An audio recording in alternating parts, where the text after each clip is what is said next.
Next topic we are going to discuss that is elastic limit और से breaking stress. Okay, दोनों एक ही है। वापस इलास्टिक लिमिट जिसे बोलते हैं उसको ही ब्रेकिंग स्ट्रेस बोलते हैं। देखो, इलास्टिक लिमिट और ब्रेकिंग स्ट्रेस, हाँ स्ट्रेस। तो इलास्टिक लिमिट और ब्रेकिंग स्ट्रेस मतलब क्या कि ये एक ऐसा नंबर है, एक ऐसी प्रॉपर्टी है जिससे कि तुम्हें पता चल जाएगा यार मैक्सिमम तुम इतना फोर्स लगा सकते हो, मैक्सिमम कैपेसिटी। उससे थोड़ा भी ज्यादा लगाया तो ब्रेक हो जाएगा। इलास्टिक मतलब क्या? What is elastic? इलास्टिक मतलब रिस्टोरिंग फोर्स जनरेट कर सकता है। नहीं, वो तो सभी करेंगे। हाँ, yes, okay. Ability to regain its original shape and size, वो एबिलिटी को इलास्टिसिटी बोलते हैं।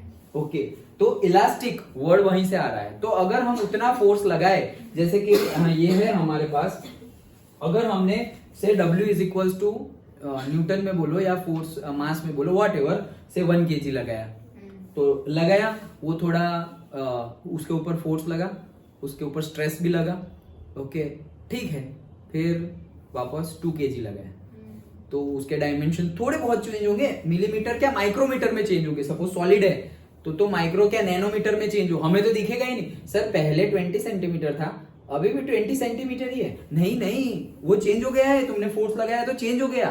भले ही तुम्हें 20 सेंटीमीटर दिख रहा है लेकिन वो नैनोमीटर में तो चेंज हो गया। समझ में आया? मे बी पहले 20 था और अभी 20.001 हो गया है। 001 तो क्या है, इट्स मैटर।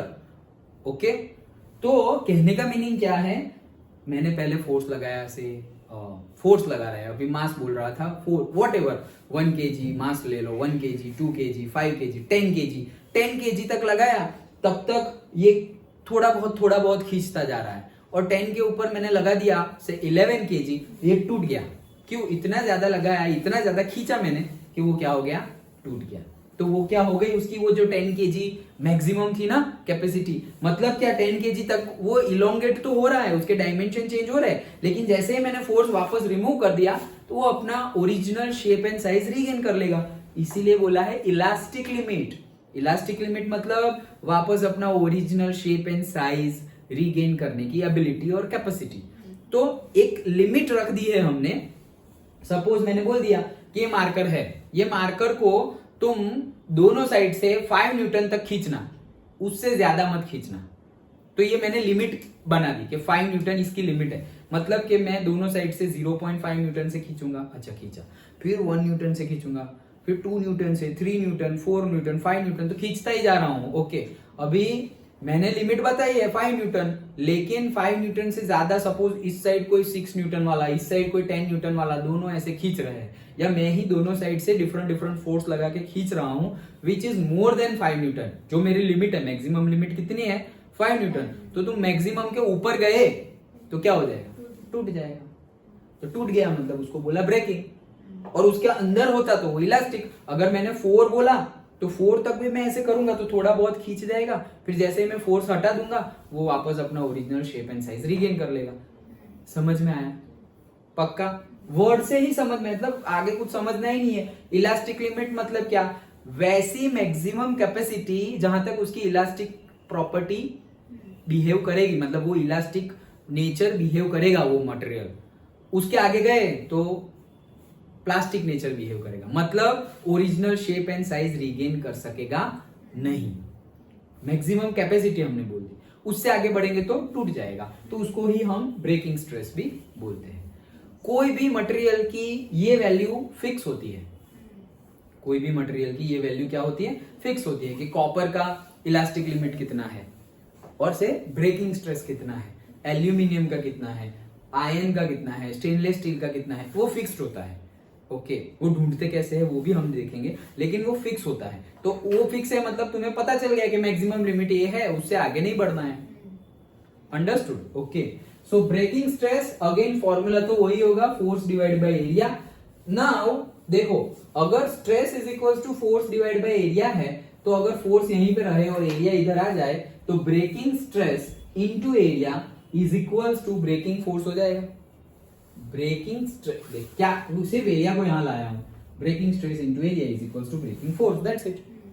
इससे क्या पता चलता है, force is directly proportional to area, मतलब कि फोर्स जो है वो एरिया के ऊपर डायरेक्टली प्रोपोर्शनल है। अंडरस्टूड? मतलब कि जितना ज्यादा एरिया होगा, ब्रेक करना है, अब तुमको क्या करना है, ब्रेक करना है, तो जितना ज्यादा एरिया होगा उतना फोर्स तुम्हें ज्यादा लगाना पड़ेगा उसको ब्रेक करने के लिए, या कम लगाना पड़ेगा? ज्यादा लगाना पड़ेगा। तुम्हारे पास एक छोटू सा वायर है, एक मोटू सा वायर है, दोनों को तोड़ना है, दोनों की मैक्सिमम कैपेसिटी तुम्हें चेक करनी है। ओके, तो इसको 1 न्यूटन से खींचोगे, इसको भी 1 न्यूटन से खींचोगे, एक भी नहीं टूटा तो 1 न्यूटन तो दोनों की कैपेसिटी है, फिर 2 न्यूटन भी दोनों की है, फिर इसको 5 न्यूटन से खींचा, टूट गया, और इसको 5 न्यूटन से खींचा, नहीं टूटा, मतलब इसकी मैक्सिमम कैपेसिटी तो रीच हो गई 5 न्यूटन, इसकी अभी नहीं हुई, हाँ लगा हुआ, और 6 न्यूटन, 10 न्यूटन, 10 न्यूटन पे टूट गया सर, तो इसकी 10 न्यूटन है और इसकी 5 न्यूटन है, that's it. Understood? Okay, so breaking force is directly proportional to breaking, मतलब क्रॉस सेक्शनल एरिया, ये तो स्ट्रेस है तो क्रॉस सेक्शनल एरिया पे डायरेक्टली डिपेंडेंट है, तो वो तो हम समझ ही सकते हैं। क्या ज्यादा एरिया होगा तो ज्यादा फोर्स लगाना पड़ेगा तोड़ने के लिए, ओके, ब्रेकिंग स्ट्रेस की बात कर रहे हैं ना हम, और कम एरिया होगा तो कम फोर्स लगाना पड़ेगा। Done? Okay, so force is directly proportional to area. Simple छोटी सी थियरी थी, समझ में आ गया। ब्रेकिंग स्ट्रेस क्या है, तो ब्रेकिंग स्ट्रेस मतलब जो फोर्स लगने से और जो स्ट्रेस लगने से तुम्हारा ऑब्जेक्ट ब्रेक हो जाए, दैट्स इट। और उसको ही दूसरे टर्मिनोलॉजी में बोलना हो तो elastic limit, the maximum limit in which or say through which the object can regain its original shape and size, वो मैक्सिमम है, तो वो इलास्टिक लिमिट हो गई, मैक्सिमम वही हुई, उससे ज्यादा करोगे तो अब इलास्टिक प्रॉपर्टी रहेगी नहीं और वो ब्रेक हो जाएगा। डन? समझ में आ गया? तो ये छोटा सा था हमारा elastic limit and breaking stress. Understood? Okay.